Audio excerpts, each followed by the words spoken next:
이 시간에도 예배 자리로 나오신 우리 성도님들 주 안에서 사랑하고 축복합니다. 이제 날씨가 많이 무더워졌습니다. 이제 여름이 시작되는 것 같습니다. 여름 하면은 생각나는 것들이 있습니다. 냉면, 콩국수 다 먹을 거죠.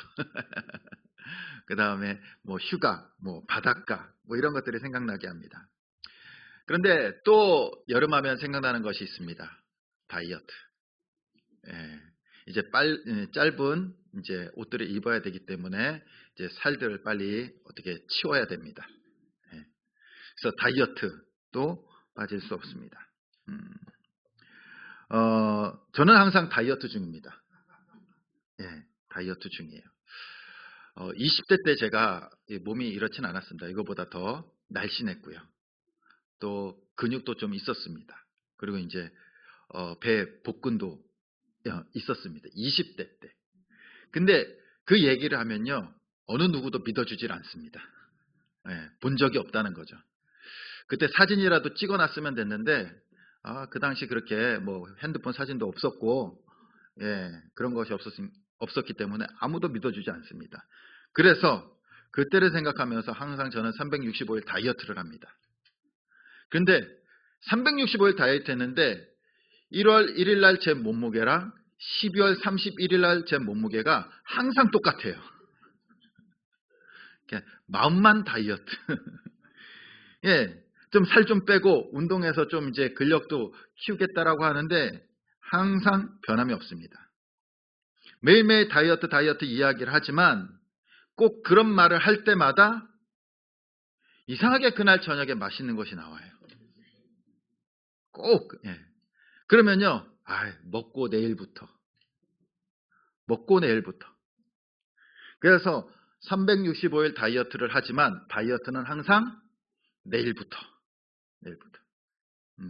우리 성도님들은 어떻습니까? 참 우리가 결심을 하지만 너무나 연약한 것 같습니다. 너무나 작은 것에, 너무나도 별것도 아닌 것에 금방 실패하고 맙니다. 우리는 우리 자신이 강하다라고 생각합니다. 그래서 나는 할 수 있다? 하면 된다? 해보자. 근데 그 구호를 외치는 것이 강하다는 증거일까요? 연약하다는 증거일까요? 약하기 때문에 외치는 거예요. 약하기 때문에. 나는 할 수 있다? 잘 못하기 때문에 할 수 있다 하는 거고요. 해보자는 건요, 지금까지 안 해봤으니까 해보자는 거고, 연약하기 때문에 사람은요, 늘 그러한 구호를 외칩니다. 난 할 수 있어. 난 할 수 있어. 그것이 바로 인간이 연약하다는 반증이에요. 반증. 이러한 결심뿐만 아니라 우리의 신앙도 마찬가지입니다. 우리의 신앙의 결심도요, 쉽게 작은 것에 무너집니다. 작은 것에. 막 큰 일에 무너지지 않아요. 보면은 작은 것에 서운해하고 작은 것에 시험에 들고 작은 것에 놓쳐버린다는 겁니다. 오늘부터 말씀을 읽어야지. 그런데 오늘부터 왜 이렇게 바빠? 오늘부터 큐티 열심히 해야지 결심을 했는데 아침에 너무 피곤해. 그러면 항상 뭐예요? 내일부터. 365일 내일부터. 우리는 이렇게 연약한 존재라는 겁니다. 이러한 것이 큰 일에 넘어지는 것이 아니에요. 작은 일에. 이 정도면 괜찮겠지, 괜찮아 하는 것들에 다 넘어진다라는 겁니다. 오늘 말씀을 통해서 우리가 이러한 유혹들과 시험들을 어떻게 이겨나가야 되는지 한번 생각해보고 깨닫는 시간이 되었으면 좋겠습니다. 하나님께서는 온 우주 만물을 창조하셨습니다. 그리고 하나님의 나라를 만들어가기 위해서 아담과 하와 인간을 창조하셨어요. 그리고 생육하고 번성하고 땅에 충만하기를 원하셨습니다. 그런데 이 인류 최초의 인간이 죄를 짓고 맙니다. 사단의 유혹에 의해서. 그래서 온 인류가 죄를 물게 되고 온 인류가 저주 아래 놓이게 됩니다. 하나님께서는 이 세상, 하나님의 나라를 다시 새롭게 만들기 위해서 하나님의 아들 예수 그리스도를 이 땅에 보내주십니다. 우리를 구원하기 위해서. 그런데 이 아담과 하와를 유혹했던 이 마귀 사탄이요, 하나님의 아들이신 예수 그리스도마저도 유혹하게 됩니다. 시험하게 돼요.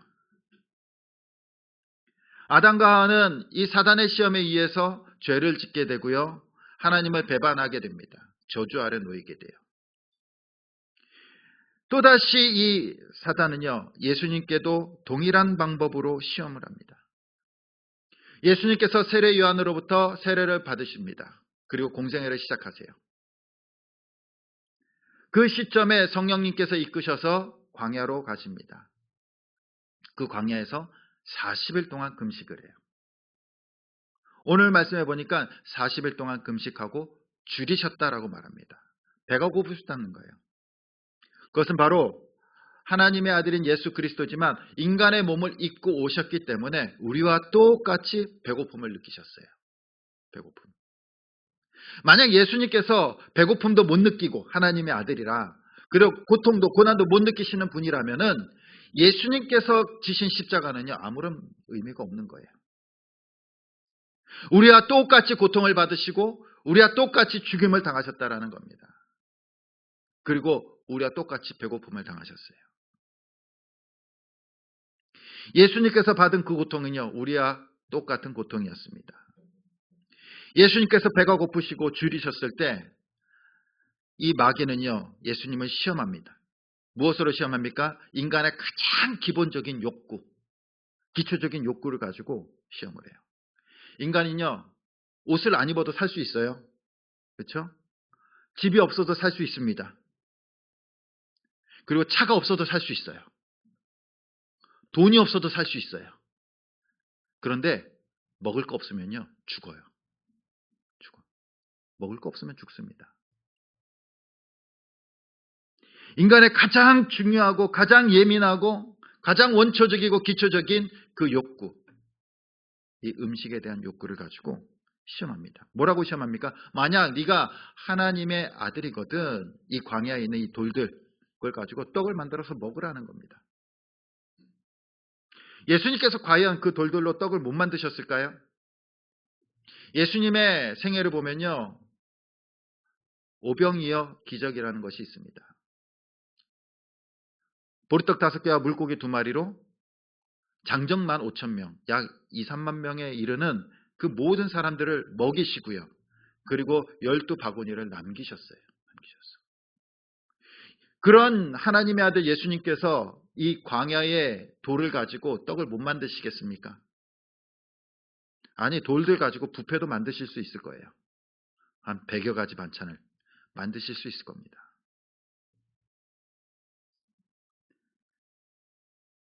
사단은요 예수님의 능력이라면 충분히 돌들로 떡을 만들 수 있을 것이라는 걸 알았어요. 그러나 그걸 시험합니다. 해봐라. 이러한 시험은요 인간 누구에게나 옵니다. 우리 쉽게 먹을 것에 마음을 빼앗기잖아요. 맛있는 것에. 배고프면요 어쩔 수 없어요.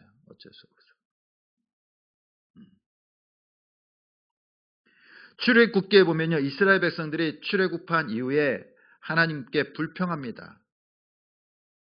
우리가 광야 땅에서 고기 가마 곁에 앉아서 있던 때와 떡을 배불리 먹었을 때가 있었는데 차라리 그때 죽었었더라면 좋았을 것을. 하나님께서 불러서 우리 여기 왔는데 우리 너무 배고픕니다. 배고파요. 우리를 죽이려고 이곳에 보내셨습니까? 하면서 하나님 앞에 불평해요. 불만해요. 그때 하나님께서 이스라엘 백성들에게 만나를 내리십니다. 그것도 40년 동안 만나를 내리셔서 먹이세요. 그들이 일한 것도 아니고요. 그들이 수확한 것도 아니에요. 아침에 일어나면 만나가 쌓여 있습니다. 그걸 그거다가 가져다가 하루 종일 먹으면 되는 거예요. 근데 이스라엘 백성들이요. 그 만나를 가지고 불평합니다. 뭐라고 불평합니까? 맛이 없어요. 하나님께서 주신 건 맛없습니다. 맛없어요. 불평하는 거예요. 배가 덜 고픈 거죠. 배고프면 뭐든지 맛있죠. 이제 살만하니까 불평하기 시작하는 거예요. 하나님께서 주신 것을. 모세는 이 사건을요. 이후에 이제 가나안 땅에 들어가기 전에 하나님께서 왜 그들에게 만나를 주셨는지를 그 이유를 말합니다. 그것이 신명기 8장 3절 말씀이에요. 우리 같이 한번 읽어보겠습니다. 시작.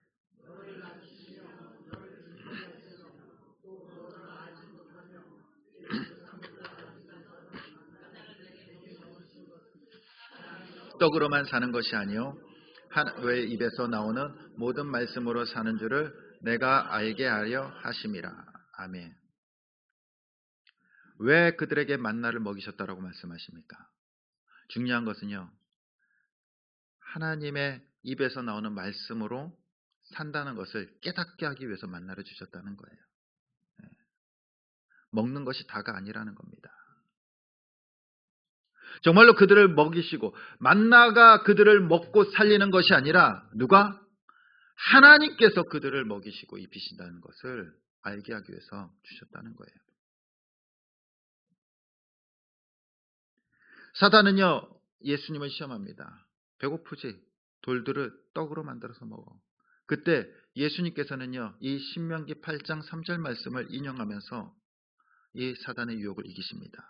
사람이 떡으로만 살 것이 아니요 여호와의 입에서 나오는 모든 말씀으로 살 것이니라. 떡이 중요한 것이 아니라 하나님 안에 거하는 것이 중요하다라는 거예요. 중요하다. 먹고 사는 문제가 아니라 우리가 하나님 안에 있느냐 안 있느냐, 하나님의 말씀으로 살아가느냐 살지 못하느냐가 더 중요하다라고 말씀하고 있는 겁니다. 예수님께서는 이 마귀의 시험을요, 하나님의 말씀으로 이기십니다. 그러자 이 시험에서 패배한 마귀는요, 다시 예수님을 시험합니다. 예수님을 이끌고 성전에 올라갑니다. 거룩한 성전에 올라가서 이렇게 시험합니다. 네가 하나님의 아들이거든 뛰어내리라. 기록되었을 때 저가 너를 위하여 그 사자를 명하시리니 저희가 손으로 너를 받들어 발이 돌에 부딪히지 않게 하리로다 하였느니라. 이런 말씀 있지 않느냐? 뛰어내려 보라는 겁니다. 예수님께서 성전에서 뛰어내리면 살 수 있을까요? 죽으실까요? 온 우주 만물을 창조하신 하나님의 아들이 성전에서 뛰어내린다고 죽으실까요? 안 죽죠. 왜 그렇습니까? 십자가에서도 다시 살아나셨잖아요. 죽음에서도 다시 살아나셨잖아요. 이 시험은 어떠한 시험입니까? 네 능력을 보여보라는 거예요. 예수님이 능력 많으시잖아요. 오병이어 기적, 죽은 자로 살리시고 많은 능력이 있으세요. 좀 보여주시면 좋은데 보여주지 않으십니다. 마귀의 시험에 응답하지 않으세요. 왜 그럴까요? 이 시험을 통해서 누구를 드러내라는 겁니까? 네 자신을 드러내보라는 거예요. 하나님이 아니라 네 자신을. 내 자신을 드러내는 순간 우리는 교만에 빠지게 되는 거예요. 교만에. 사람들은요, 순간순간 자신을 자랑하면서 살아갑니다. 우리들이 하는 대화를 한번 생각해 보십시오. 대화를. 내 자랑이 얼마나 많이 들어가 있습니까? 그동안에 내 인생을 자랑하고요. 그 다음에 또한 내가 가진 것들을 자랑하고, 어떨 때는 자녀들을 자랑할 때도 있어요. 어떨 때는 남편을, 아내를 자랑할 때도 있어요. 그리고 내가 버는 돈의 액수를 자랑하기도 합니다. 그리고 또한 내 학벌을 자랑하기도 합니다. 세상의 많은 사람들은요, 자신을 자랑하면서 자신이 이런 사람이라는 것을 드러내길 원해요. 그리고 자신을 높이려고 합니다. 우리의 모습 또한도 그렇지 않습니까? 내가 어떤 집에서 사는데, 어떠한 차를 타고 다니는데, 좋은 물건만 있어도 자랑해요. 야, 이거 정말 싸게 샀어. 그거 뭡니까? 싸게 산 것을 자랑하는 걸까요? 내가 이렇게 잘 산 것을 자랑하는 걸까요? 물건을 자랑하는 것이 아니라, 나 이렇게 똑똑해서 이렇게 좋은 물건 싸게 샀어. 자기를 자랑하는 거죠. 그런데 이 자랑할 때 우리가 알아야 되는 사실이 있습니다. 나를 자랑하는 순간, 그 순간 우리는 하나님과 멀어진다라는 사실입니다. 멀어진다라는 거예요. 나를 자랑하는 순간 나는 교만해지고요. 하나님이 필요 없어지는 거예요. 하나님을 떠나는 순간입니다. 바로 사단은요, 예수님께 그걸 유혹하는 거예요. 널 자랑해봐. 내 능력을 보여봐. 보여봐. 하나님과 떨어뜨려 놓는 거예요. 그러나 예수님께서는요, 다시 말씀으로 물리치십니다. 주 너희 하나님을 시험하지 말라. 이 말씀은 신명기 6장 16절 말씀이에요. 너희가 마사에서 시험한 것 같이 너희 하나님 여호와를 시험하지 말고. 이스라엘 백성들이 물이 없어서 힘들어할 때 하나님이 계신가 안 계신가 하나님을 시험합니다. 도대체 하나님 어디 있습니까? 불평합니다. 하나님 없어. 하나님 없어. 그때 하나님께서 여호와를 시험하지 말라라고 말씀하십니다. 예수님께서는요, 마귀의 유혹에 조금도 타협이 없습니다. 단호하게 물리치신 거예요. 마지막으로 마귀는요, 지극히 높은 산으로 예수님을 데리고 올라갑니다. 그리고 이 세상의 모든 것을 보여줍니다. 그리고 이렇게 얘기합니다. 나한테 절하면, 나를 경배하면 이 땅의 모든 것을 다 줄게. 다 줄게. 얼마나 달콤한 유혹입니까? 세상을 다 얻는 거예요. 세상을. 그런데 이것은 마귀의 교묘한 시험이에요. 교묘한 시험. 이 세상은 누구의 것입니까? 하나님의 것이죠. 근데 마귀가 마치 자신의 것인 것처럼 내가 다 줄게, 나한테 절해봐. 그러는 거예요. 온 우주 만물의 주인, 소유주가 하나님 되시는데 마치 자기가 주고 뺏고 지 맘대로 할 수 있는 것처럼 이야기한다는 겁니다. 예수님께서 자신이 이 모든 것에 참된 주인인 것처럼 예수님 앞에 그렇게 얘기하는 거예요. 그리고 절하면 다 줄게. 다 줄게. 근데 예수님께서 이까짓 거 절 한번 하면은 다 준다는데 내가 십자가도 지을 필요도 없고 죽을 필요도 없고 얼마나 좋습니까? 다 준다는데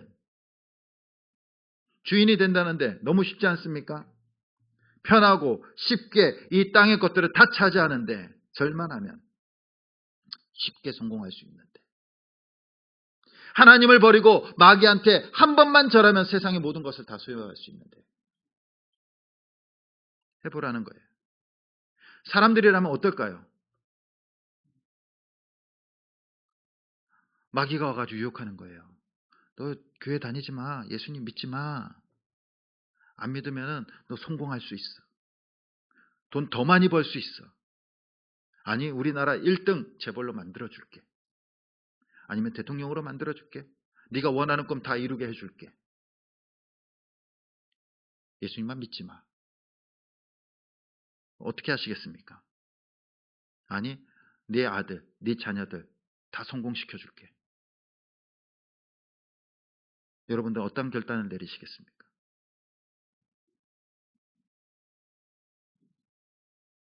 이것이 바로 우상숭배예요. 우상숭배. 우리는 거기서 자유로울 수 없어요. 네? 자유로울 수 없어요. 당장이라도 야 주일날 예배 안 드리고 오면은 내가 한 1억 빌려줄게. 그러면요 어떻게 하시겠어요? 여기 계실까요? 여기 계실까요?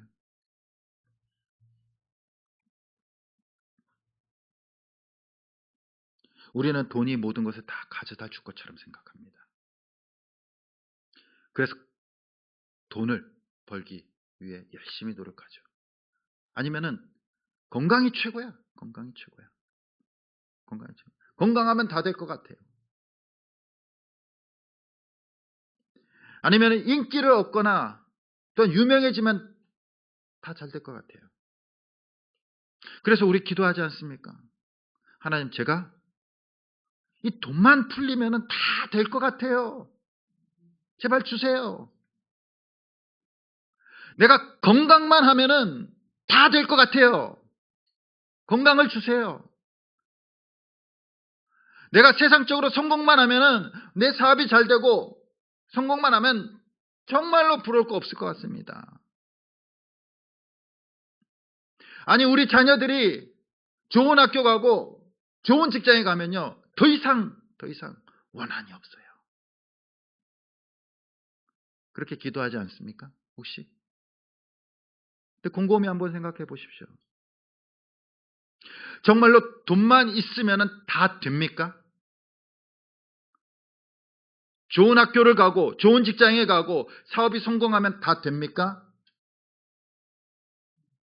그것이 우상숭배예요. 다 된다라고 생각하는 것. 그 자체가 우상숭배예요. 거기에 뭐가 빠져 있습니까? 하나님이 없어요. 그냥 하나님 앞에 기도할 뿐이지, 달라고 떼쓸 뿐이지, 그의 목표는 하나님이 아니라 돈이었고 물질이었고 성공이었어요. 그게 우상숭배라는 겁니다. 그게. 무엇을 위해서 기도하고 무엇을 위해서 예배를 드립니까? 이것만 있으면 다 될 것 같은데, 내 인생에 이것만 있으면. 그게 뭐예요? 그게 우상숭배예요.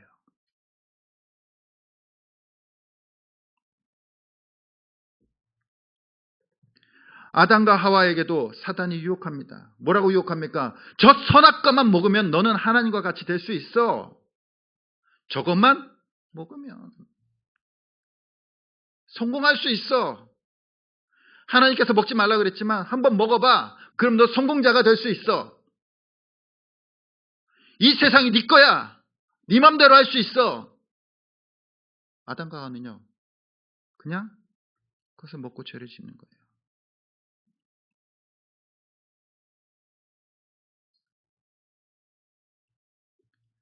많은 사람들이 이 유혹에 넘어집니다.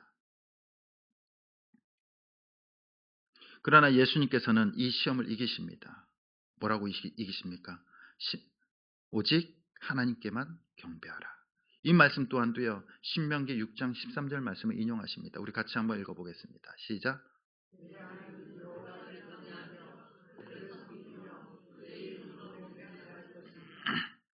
아멘.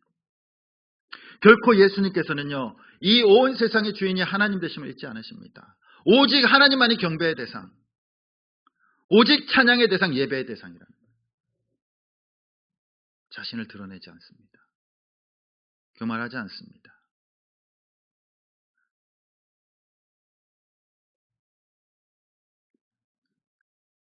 예수님을 시험한 마귀는요, 오늘도 우리를 끊임없이 유혹해요. 연약한 부분을 계속 건드립니다. 우리의 삶을 건드리고요, 우리의 자존심을 건드리고, 우리의 물질과 건강과, 그리고 우리의 삶을 건드려요. 넘어지게 합니다. 죄짓게 만드는 거예요. 끊임없이 유혹하고 시험합니다. 그런데 그럴 때마다 여러분들 승리하십니까? 이기십니까? 다 넘어지잖아요. 다 넘어져요. 사단은요, 우리를 유혹해서 죄짓게 합니다. 교만하게 합니다. 하나님이 주인 되심을 인정하지 못하도록 해요. 내가 주인이 되기 때문에, 내 자신의 주인이 되기 때문에 내 자존심이 상한 거예요.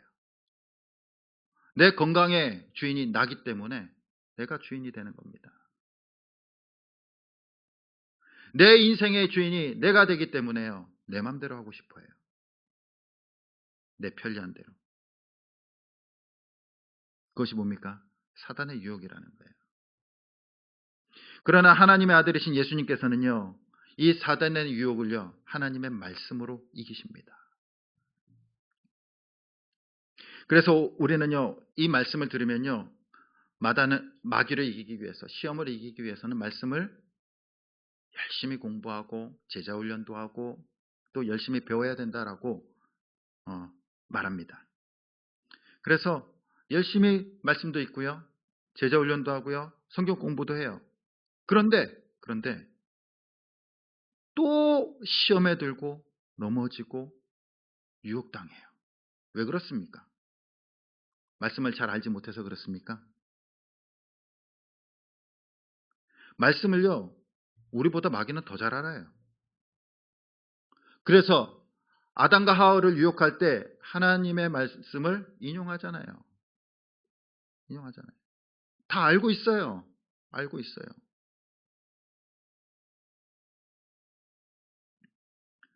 또한 오늘 말씀에도 보면은 인용하잖아요. 시편 말씀을 인용합니다. 뛰어내려 보라. 너를 살릴 것이다. 인용해요. 오히려 우리가 열심히 말씀을 읽는 것보다 사단은요, 하나님의 말씀을 더 잘 알아요.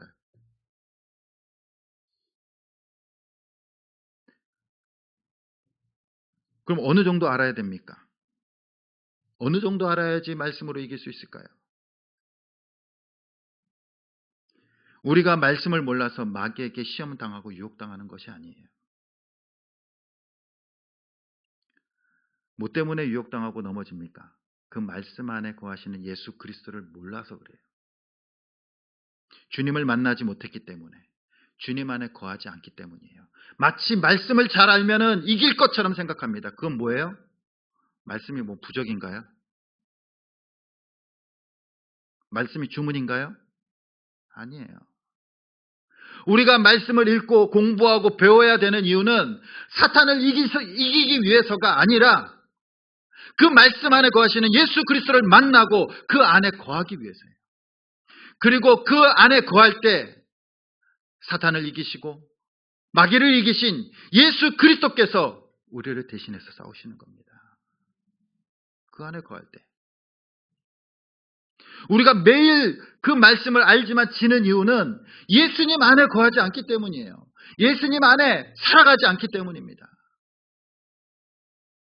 여전히 교만해지고 여전히 우상숭배로 여전히 내 욕구를 이기지 못하고 주님을 버리기 때문이에요.